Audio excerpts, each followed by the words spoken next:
Good evening, everybody. This is your host, Huge Pop from the Huge Pop Entertainment.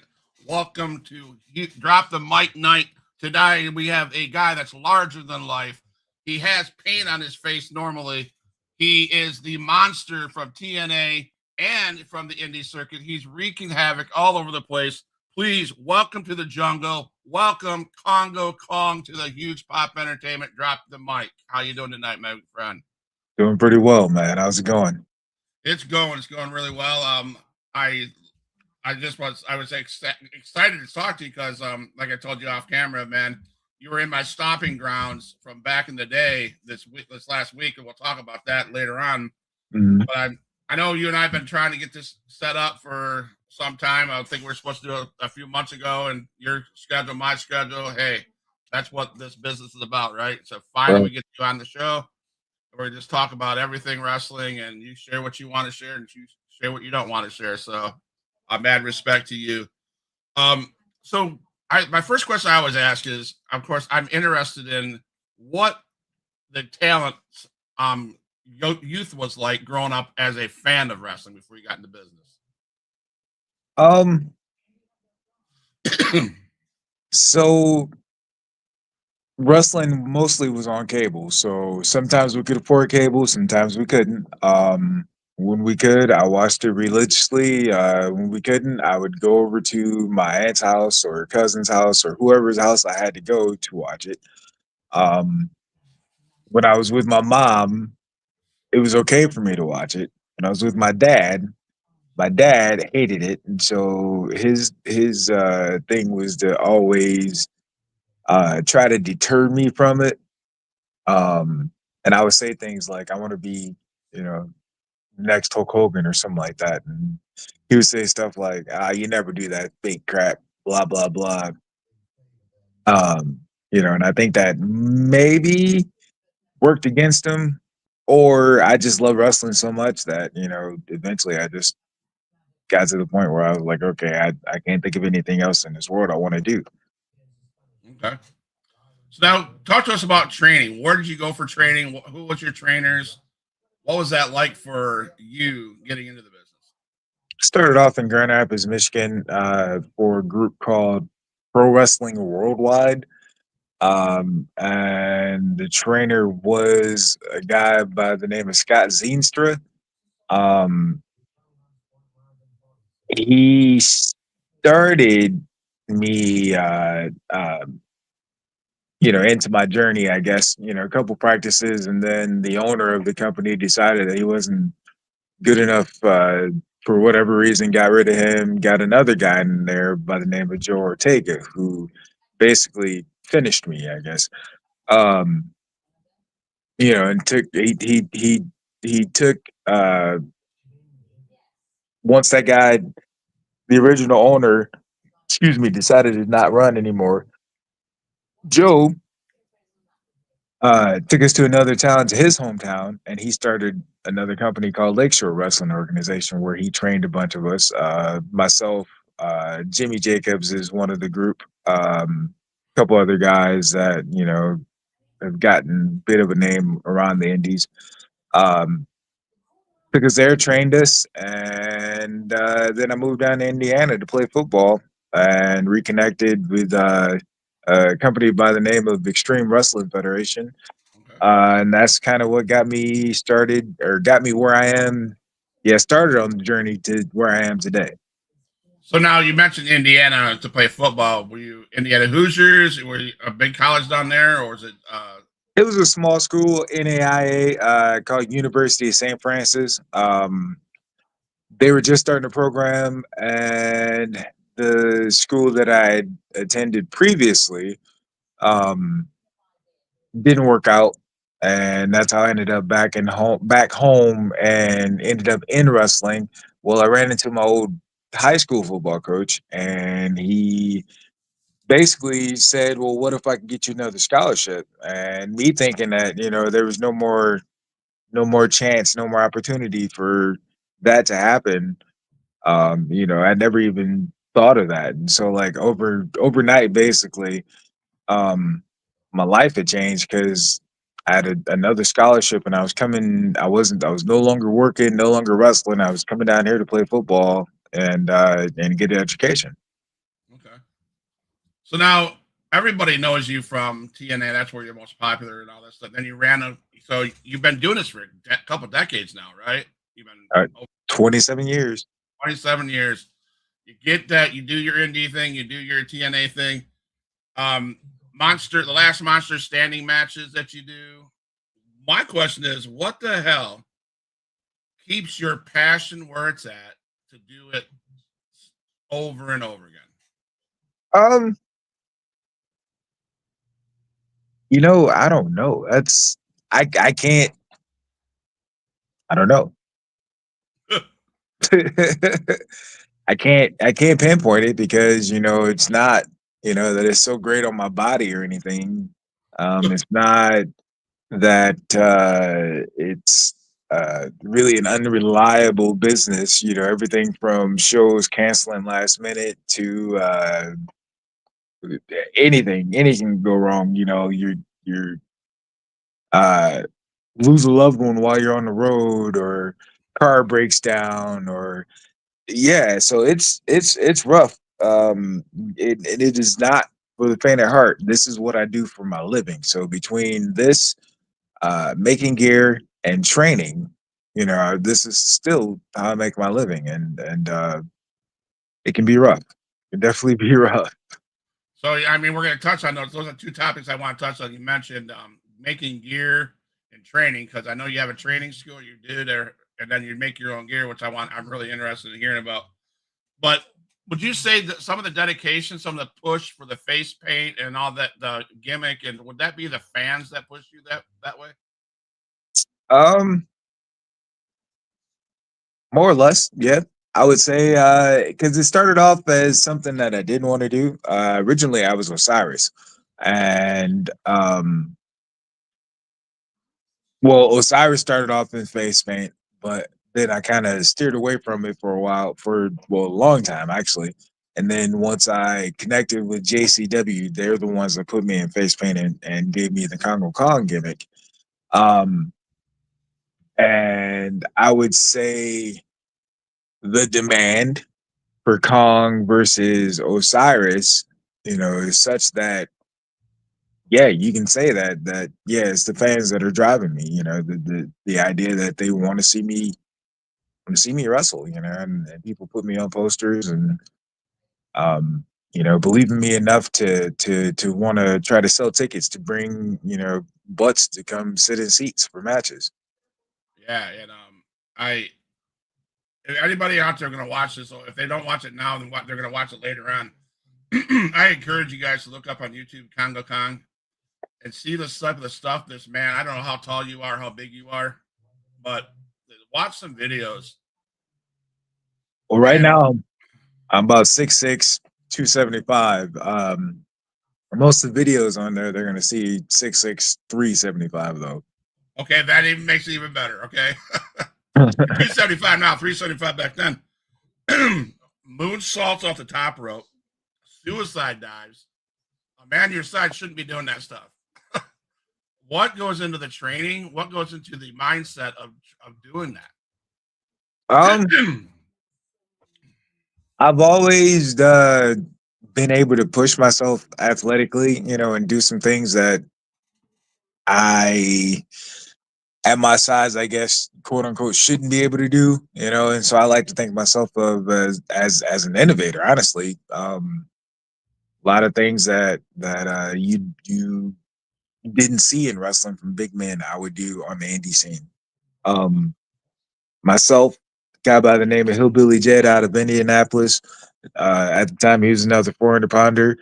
You know, and we'd have these hour long matches where we're doing ranas to each other and power bombing each other, and just crazy stuff that two super heavyweights should not be doing.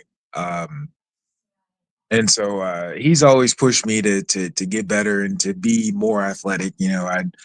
I sort of had the mindset at the beginning to be the big guy, choke slamming and power slamming and all that stuff. And just after a while, you start looking around and you see all these other big guys. Okay, well, he does a big boot and choke slam, and he does a big boot and choke slam. Okay, he does a choke slam and power bomb. Okay, what's left for me? And I was like, let me try flying. Let's see what happens there. So that's when I started doing the splash. The splash eventually turned into a moonsault, and experimenting from there from there ever since. Even to the point where this earlier this year, I decided to do a jumping Rana in a match. Wow, no way. Yeah, it was crazy. Wow, I mean, I grew up watching Undertaker walking the ropes. That to me is Yeah, impressive. He's a big dude too, and right. I mean, that takes a lot. The stuff you guys are doing takes a lot of coordination, Oh yeah, athleticism, and balance, and I guess it probably take a lot of confidence, right? oh You yeah, just don't do that and go, oh, okay, right? yeah. A lot of faith in yourself. Yeah, absolutely. 100%. So your time in Impact Wrestling was 2017 to 2019. Um, you're put in front of the crowd as a regular, right? What Mhm. was the atmosphere like in the locker room during that time in the Impact? Um, I mean, it was cool. There was Moose, there was L.A. Knight, Eli Drake. Um, some of the last bit of Impact slash TNA guys before it really drastically changed. I would say before like Scott Demore took over. Once Scott Demore took over, like the face of Impact started to change. Right. Um, I don't know. I got to meet a lot of cool guys. I wouldn't say that working for Impact was like super spectacular or anything like that. I didn't make a ton of money or anything, but I got exposure, and it allowed me to get to the point where I could do this full time. So um, here we are, what, 2019. So I'm 7 years later almost. Yeah. I'd say that's pretty good, pretty decent. Yeah, I see that helped you launch your indie career. Yeah, I Yeah, mean, and I love. How do I say this? A lot of fans, I don't think, especially a lot of the mainstream fans, they don't give the indies a chance, right? My right. first exposure to a live event was at a independent wrestling scene down here by the group called Extreme Impact Wrestling out of Panama City with Okay. Damian Wayne. We're gonna get to this guy next, Salvatore. He knows you pretty good. All right. Those guys, and they showed me what real wrestling is about. And you guys on the Impact scene bust your butts on a weekly for us fans, and it gives us the real feel that, oh my gosh, this stuff is really happening. So my hat goes off to you guys on that. You guys are incredible doing that stuff. So I'll just throw this out here. I got a message from Sal Del Torre. He says, let him know I'll be seeing him real soon, and you expect the same outcome. Do you have anything to say about that, Mr. Sal's words? Um, I'm gonna have to talk to him about that because yeah, I think there's a schedule conflict, unfortunately. Oh. But No, he's gonna see this. He's gonna get you about trying to dodge you, man. You can't. Yeah, he's two couple of big dudes, man. yeah. I would have loved to see that, man. That'd been an epic match. Oh yeah, it'd be part two whenever it does happen. It will happen. It'd be part two. Okay. Um, And yeah, no, I had a lot of fun with Sal. Yeah, we had a nice, good, big big man match, and I think his next show, unfortunately, I'm going to be on tour with, well, not unfortunately, but for him or for you know what I mean. Right, right, right. I'll be with JCW, so I'll be missing that, but um, I think he understands, and Yeah, I'll catch him next round. right. So now let's talk about the indie scene because you said this was you guys were supposed to meet here. You get other opportunities. Is that the way indies go? You just go on whatever. How do you pick and choose the JCW over this one? Are you at that high of demand in the indies where it's rough? Um, I wouldn't say I'm that high of a demand or anything like that. JCW is a home for me. Okay. JCW is, like I said, they're the ones who put the gimmick on me, so Yeah. I have some loyalty there. Right. Uh, Right. as Respect. well as I love being there. That's good. And so now the idea that they are running and doing episodic television and still booking me, yeah, I'm going. Right. You know, we go on tour and we're gone. I think this last tour we had 9 dates Wow. out of 12 days. Wow. Um, I've seen more of the country with JCW than I have with any other company that I've worked JCW. with. Yeah. So, um, yeah, I invite all your fans. I invite you guys, check out JCW Lunacy. It's something to watch. It's not a typical indie show. I don't know. It has good storyline. It has good characters. Um, Good commentating team. It's not your typical run of the mill G-rated wrestling show. No, it's not. If you're all about the family whatever aspect, no, it's JCW, Juggalo Championship Wrestling. I don't know how else to describe it, but I believe most of you would enjoy it.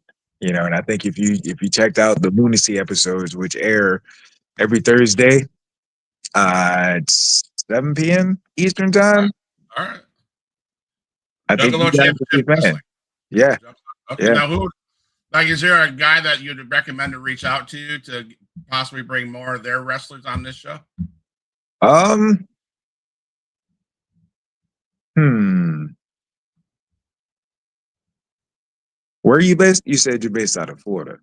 Florida, yeah. I'm trying to think. Maybe Caleb Conley. Caleb Conley. Yeah. Is he part of JCW? Yes. Okay. All right. I'll reach out to him, man. Thanks. Yeah, Um, no problem. let's talk about Impact and your feuds with Abyss and Brian Cage and all that. Hmm. Those are two phenomenal names. I'm sure you had fun working with them. What Hmm. was that like working with them? Were the feuds ever get hostile? What was that like? Um, Abyss was eye opening in the idea that he taught me a lot about um sometimes it's okay to be selfish, or sometimes it's okay to look out for yourself over the other guy. As far as now's your time, you have to get your moment in. You know what I mean? Right. Um, Brian Cage, those matches were track meets, and I'm glad I didn't have a heart attack on national television during those matches. That's a big They're deal. only like 5 or 6 minutes, but I'm telling you, it's ping pong. Is like go here, be here, land here, flip here, roll through this, get tossed over here, toss him over here. It was crazy. It was a lot of fun, and yeah, like I'm glad I got it in while I was young. I don't want to do it now though. Right, right. Now, in those matches, did you call the matches in the ring, or do you guys there was a call backstage before you guys even came up? Um, With the Abyss, it was more let's talk about the spots we want to try to get in our time frame. Brian Cage, it was let's call everything, you know, Oh, and a lot like uh you see him. I mean, we would call what we would think would take the amount of time, but like you get in there, you get going so fast that next thing you know, the referee is like, "Hey, they're saying slow down. They're saying slow down," and we're like, "We can't. We don't have anything else." and I mean, they say it's better to go over than to go under, but I mean, you can only do what you can do sometimes, you know. right, right. If he's Okay. not comfortable walking and talking and doing going the slower route, then you know you keep it where it is and just get through it. Yeah. So who's the hardest hitter on the from TNA? Um, Barry Fuji, All right. All right. he's chopping the shit out of me, and like no real reason, just chopping me, just because I guess that was his thing, and like. They're like, "Oh, you're wincing up." I was like, "Well, yeah. How many times did he chop me? Like, what do you want me to do? Like, for me, I can sell it or not sell it. You know what I'm saying? But Right. eventually, I'm gonna have to punch him because he's lighting my shit up and it hurts." Right. Well, I've seen some photos of the IWE. You went up against a big dude up there. So, Oh, like, how did that go? How was that match? Was it as a small indie show that there was was a couple big guys. It was God, Big Bill. God, I can't think of his last name. And Bojack. was And that? Yeah. yeah, so it was a excuse me, 1,000 pound triple threat. Wow. And Oh, so huh? did you come out the winner of that? No, no. Bojack snuck a win out after I was about to beat the other guy. Um, but yeah, no, it was a lot of fun. I there's some hot flying in there. I think it's the match is posted somewhere. If anybody wants to go check it out, the whole show should be posted actually. Um, yeah, a lot of fun. Big men flying, big meaty men slapping meat. There you go. So now, I know you're like I said, you've been in the business over 20 years. You go to these indie shows, and I mean, I'm real talk, right? You go to the indie shows, and I think you look at the way you're talking, you like to put the young guys over. Is that okay? And now that you've been in the business for 20 some years, are you find yourself putting people over more? And is that okay with you to take the loss? Um, yeah, I get the whole reason I get brought into places is to put their local guy over, which is fine. I don't have an issue with that. It's all about how. Um, so if this is a one off match, I need to maintain the idea that I'm a monster. Okay. Um, so your guy can't hit his finish on me and leave me laying. You know what I mean? You know what I Right, mean? right. It's Yeah. hard to come back from that. My first time in a territory, I'm supposed to be a monster, and then your guy it just he just disposes of me, and then I'm done. Like what do I come back to? Like I no. It just you destroyed everything that I'm trying to build or trying to present, I would say. Um, but if we do a storyline, you know, and we run this long storyline, I'm pretty open to whatever. We can come up with whatever finish that makes sense for your guy to go over. Right. You know, it just in the meantime, in the between time, you have to build me up. I go up here, and then you bring your guy up here, and Right. then now it makes sense for him to beat me. But if you Right. know, right here, if he's not like eking out a win in this match, then what are we going to come back to? You know, there's never anything to come back to. Right. Right. That's good. Yeah. Now, do you So think that's I through don't your have. I'm sorry, I don't have an issue with putting anybody over. I have an issue with how I put you over.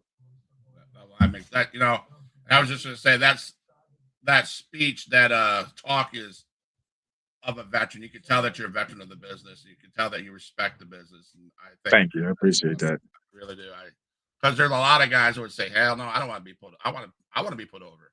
It's all Right, about me," and but right. you know this, like you can tell, you know the psychology of the business, Mhm. how it should run, and what I mean, where the future is of the business, right? It's Yeah. not. I mean, I'm 55 years. I don't know how old you're, but it's not you. You're not the future. There's and I love the fact that you are able to see that, and you're willing to do that. That's honorable, man. So what's the most single important piece of advice you can give to the young guys that you were with over the weekend at a seminar? I know you do seminars now. What's a solid piece of advice you could give the young guys? Take care of your bodies. That is the biggest thing. And when I say that, not just going to the gym and uh, training and what you eat and stuff like that. What your extracurricular activities are. Watch what you put in your body. Uh, as far as your bumps, you know, be careful about how many bumps you give yourself in a match, or maybe in a month. Maybe there's a match where you bump a whole lot of times. And then the next match, try not to bump so much so that you can save your bump card so that you can last a little longer. I don't think I got to 27 years by just doing any and everything I thought I was big and bad enough to do. I think, thought and really weighing out, is this risk going to be worth the reward? Is the idea that I could take this bump and break my leg potentially, or, cut a part of my body open that, I'm going to need stitches or surgery or something like that. Is that going to be worth these 50 to 100 people clapping for it that are going to forget about it tomorrow? You know, Right, that's that's that's where my thought process is. If you can do it, yeah, that's cool. But just because you can doesn't always mean that you should. The time that you should is gonna you'll know. It shouldn't be just because. You should learn how to build and how to save, and how to save your good stuff for your big moments. Make sure you get it on film so people can see it, so you don't have to do it a bunch of times. You know, it, uh, uh, uh, be sparing with yourself. Don't just give yourself all out, because once you've given yourself all out, there's nothing left. right. So now, how many years into the business did the young Congo Kong take to figure this Um, 27. out? It's all a work in progress, man. And That's every day fair. is a winding road. Something different. You learn something different. You learn something new. Um, Yeah, that's yeah. fair. That's fair. As a coach, as a wrestler myself, learn something new all the time. Yeah. So you've won several titles: IWA Mid South, BCW. Now shifting gears into training, what drove you to start coaching and open a training school?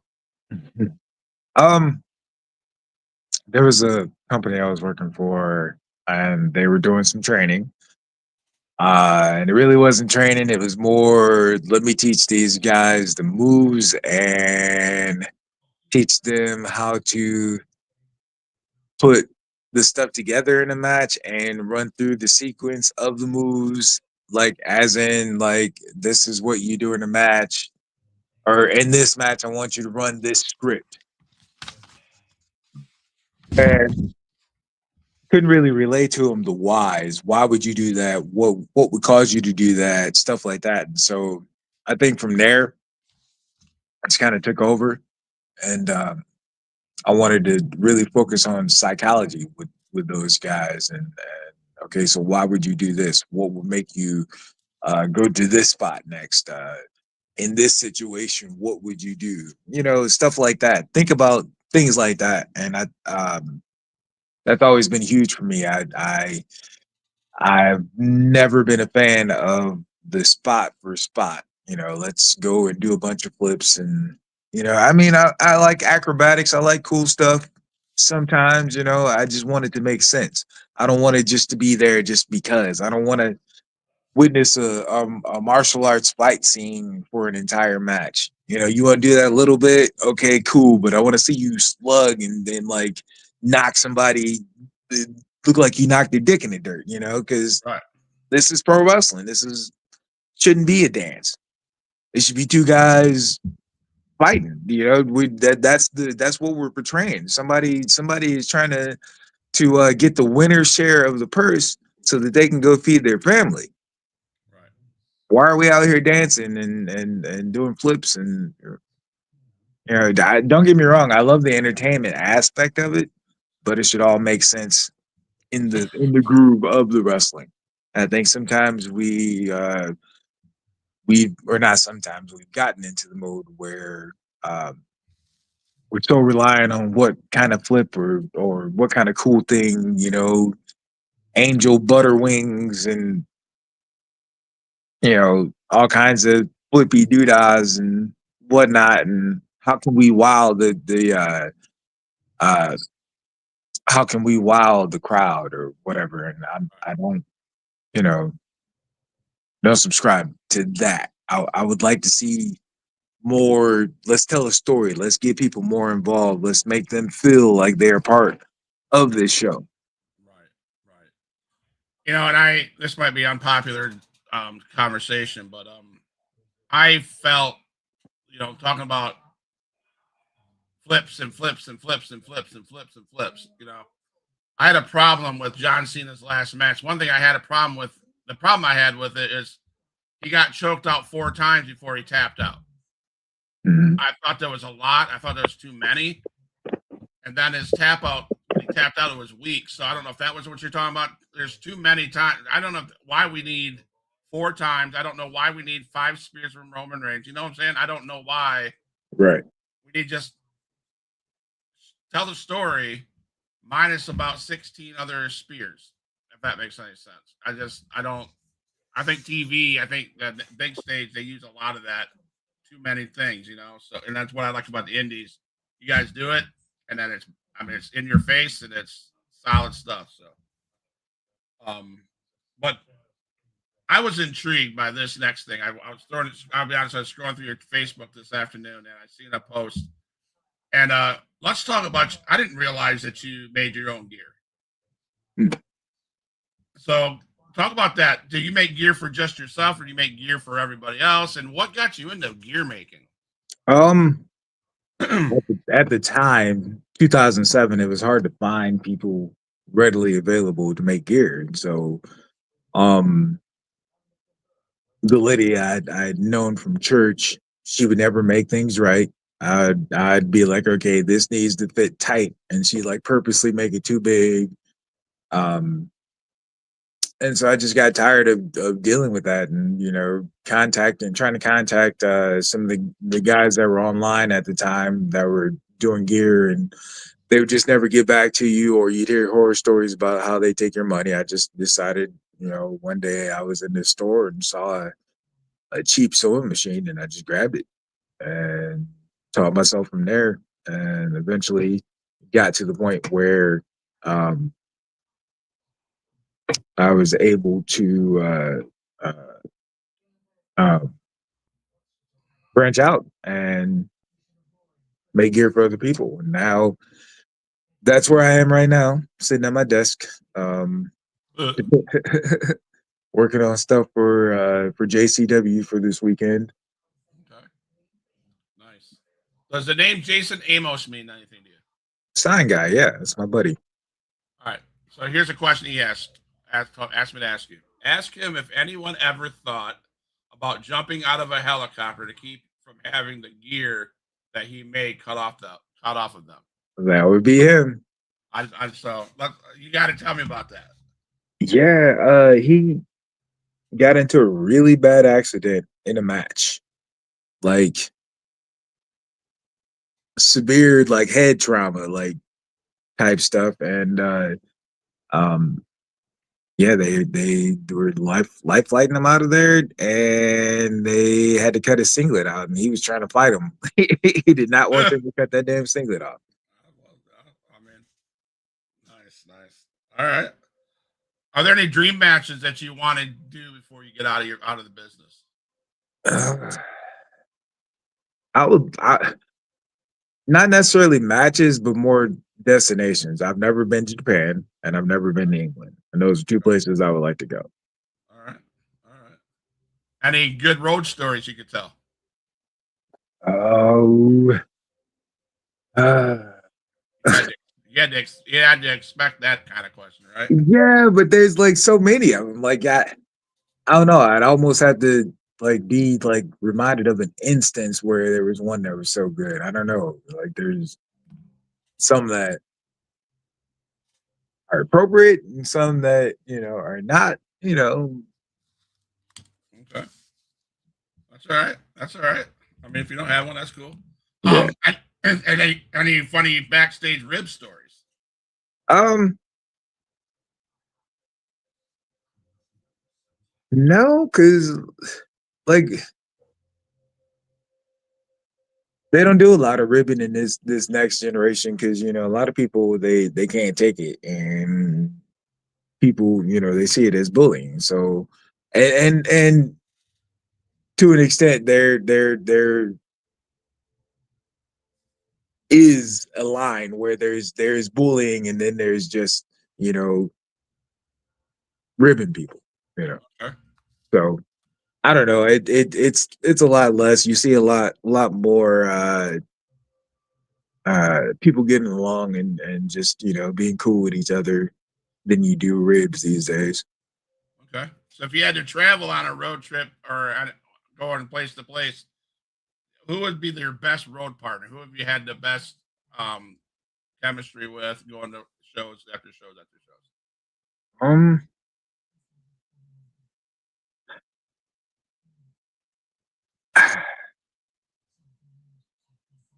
Most recently, I guess the people that I travel with the most would be the JCW crew. Okay. And out of that crew, uh, Mr. Happy, Sam Stackhouse, Okay. Yeah. he's fun to travel with. Jeff Bundy's fun to travel with. Um, All right. uh, Cocaine, Connor Quinn. Okay. Yeah. You ever go to conventions? From time to time. Okay. Favorite arena you've ever wrestled in? My favorite arena ever.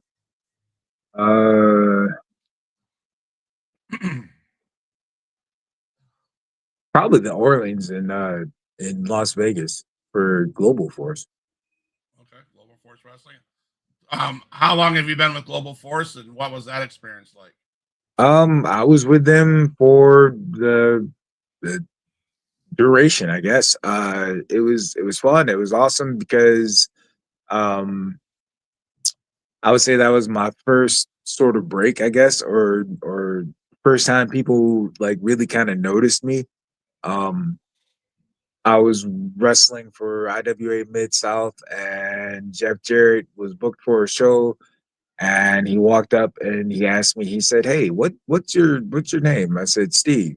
And he goes, "No, no, no, your character name, Kongo Kong." He said, "Yeah, yeah, I thought so. I thought that was you." And I'm like, "Huh?" Like just dumbfounded, and shortly after that, I went and did a tryout, and um, I was in from there, and just happened to be my luck that while I got into Impact, Jeff had started taking back over, and he had already liked me, so he had already had big plans for me. So Okay. So JCW and all those, you're traveling, you're in the Indies. What is there a current wrestler that everybody should keep their eyes on that you feel has a great future ahead of them? um, there are plenty of wrestlers that have the opportunity to have great futures in front of them, but as you can see with most of these people out here, they get a little bit of money and influence and name and whatever, and they go wild and they do everything that they're big and bad enough to do under the sun, and a lot of times it ends up not good. I know that wasn't the question that you asked, but that was the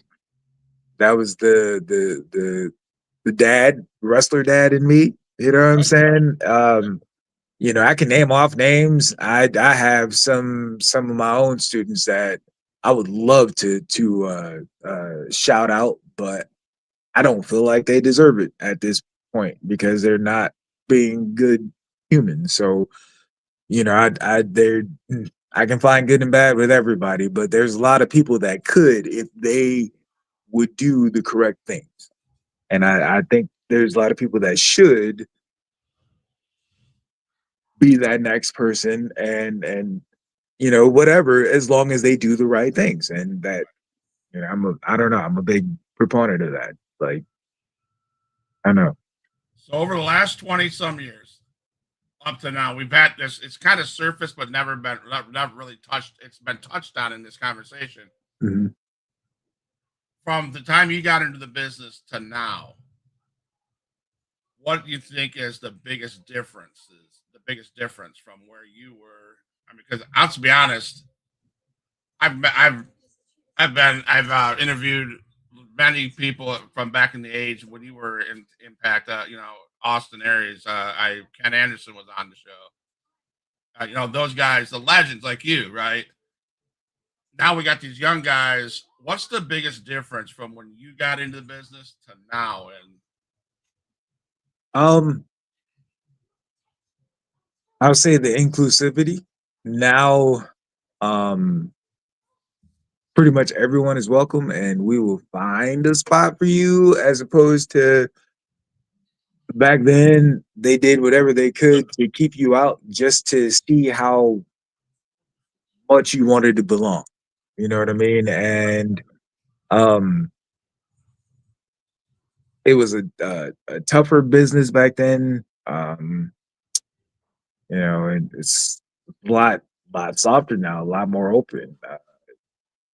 Now, uh if I told anybody, no, you can't train here because of X, Y, and Z, I'd be looked down on, as opposed to um back then, to where, if somebody just didn't have it, you could be like, hey, you just don't have it. And now all of a sudden you're not a monster. You're not, speaking all manner of evil against this person, or whatever narrative they decide to come up with, because the internet. And I guess that would be the other thing that is different about wrestling now, is that there is no veil, there is no secrecy, which is a two-edged sword again, because now you unveil a lot of the dirty, underhanded stuff, as well as the good secrets. The bad secrets come with the good secrets, I guess. So yeah, so, if I asked you to define pro wrestling and what it means to you personally, what would that answer be? my life. All right, all right. People are like, so I, truth be told, I didn't watch John Cena's last match. I'm not saying I'm not going to. I just haven't, because I don't know. I don't have an urgency to. I don't. I live wrestling, so I don't really watch it. I don't care to sit and focus for hours. If I need to go look something up, or I want to watch something for reference or something like that, then yeah, that makes sense. But I just don't want to sit and watch weekly episodes of wrestling these days. Well, I'm glad you said that because I was in my life. I've been doing this podcast for like 3 years. And Mm, people ask me, "Do you watch Raw?" And I'm like, "No," because or do you watch? No, I mean, I mean, I feel like I'm in the business, right? I feel yeah. like I give you indie guys the platform, I give legends the platforms. I was once told by a legend that you are part of the business. You may be a podcast guy, but you're part of the Mhm. business. And Yeah. what you said was right. Vital. Once you're part of the business, there's so many content creators out there doing WWE watch alongs and reactions and praise them. Good job. I'm not that guy because I went a different route. My route is to give the platform back to the people that I watched when growing up. IEU, and the indie wrestlers, which I believe need the the platform as well. So what you said, I said that because what you said resonated with me. That makes a whole lot of sense. Pineapple on pizza. Love it. How about would you choose a chair shot or stepping on Legos? Probably a chair shot. Chair shot. Really? Hmm? Yeah, I guess so. I mean, if I live with a bunch of kids that play Legos. I Yeah, think yeah. No, I because you mean, see the chair shot coming. When you step on Legos, you don't necessarily know that the Lego's there. yeah, there's that. I would still take a chair shot to the back, not knowing it was coming rather than step on a Lego. So Grand Rapids, Michigan, man, huh? Yeah. Are you you a football fan? Oh yeah. Michigan Oh yeah. State or Michigan? Michigan State, because my dad lives in Michigan. Unfortunately, you know, both teams are having down years. Oh man, I'm a Michigan fan, big time Michigan fan. But Yeah. let me tell you, they need to get some. They need to figure something out because I mean, their season ended horribly with, I mean, their coach and Yeah. all that stuff that happened. Man, that's just Yeah. wow. And Um, I feel bad. And again, that goes back to doing the right things. If you know, okay, so here's the thing. Sharon Moore just watched Mel Tucker go through this 2 seasons ago, yep. or how many ever. Why would you do? Why would what? Bro, you making how many millions of dollars? That ass is not that important. I guarantee it. 100%. And then what I thought was dumb, whatever. I mean, it just was the whole thing, how it unfolded was ridiculous. Yeah. And you're right. That statement you made, no but is that no ass is worth, you just lost $5 million plus your family, plus, Right. Right. plus integrity, plus you'll never coach anywhere else again. Man. Please, please, please pay me $5 million and tell me I can't sleep with my staff. This is not my staff, so we will be just fine. Yes. So there's this guy that Rudy brought on the show last Monday. Mhm. You know Rudy Gonzalez, correct? Yeah, yeah, yeah. Okay. We had Big J Bishop, Mr. 400 pounder, Mr. 400. Yeah, okay. All right. You know him. Yeah. He says he's the baddest son of a bitch on the planet that no big man could ever touch or lace his boots. Okay. You have anything to say to him about that? That may be true because 45-year-old Kong is not 30-year-old Kong, but let me tell you what, at 30, I had Vader running, so Yeah, you did. I don't know. You better watch it. And at 45, I still might surprise your ass. So There you go. Big bad, Big J Bishop, nah, 400 pounder, man. that's a great kid. I love that Good young kid, a man. lot of Yeah, energy. We had a good time, man. He was full of, so yeah. Vader. So talk to me about Vader. Was he that, man? That guy's huge. He's Well, big dude. Yeah. and I heard a story about Vader. Mhm. No. It was who was it? One of the big dudes, and in the like I think it's TNA. I heard a story where somebody took 20 cc's of urine and put it in some a big man's toothpaste. Oh my goodness. I can't. I wish it was about 2 months ago. My brain is. I'm 55 Oh, years old. I deal with a bunch of kids. I can't remember names, right? So, big, oh, but Vader, man, he's a big dude. oh yeah, oh yeah. So, I already asked you who's the hardest chopper. Uh, Hardest chopper. Who chops harder than Marufuji? This guy by the name of Indiana Kid, Joey Kid Owens out of Indianapolis. Wow. So that's Yeah. awesome. You have anything going on in Michigan in April?